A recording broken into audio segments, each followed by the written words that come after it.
Alam niyo ba na may puto bongbong na dito sa Borongan?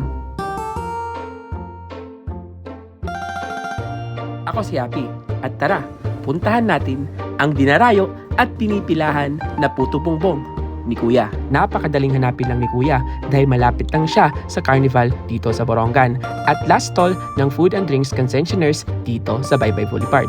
At alam niyo ba na si Kuya hindi talaga taga Borongan at dumayo lang siya dito para ipagmalaki ang napakasarap na puto bongbong.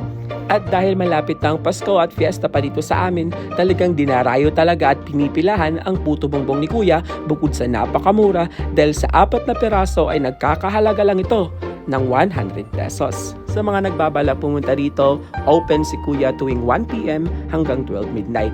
Ngunit limited offer lang ito dahil hanggang fiesta lang dito si Kuya. Kaya ano pang iniintay mo? Tara, sigurin natin siya. Parang ikaw na boy.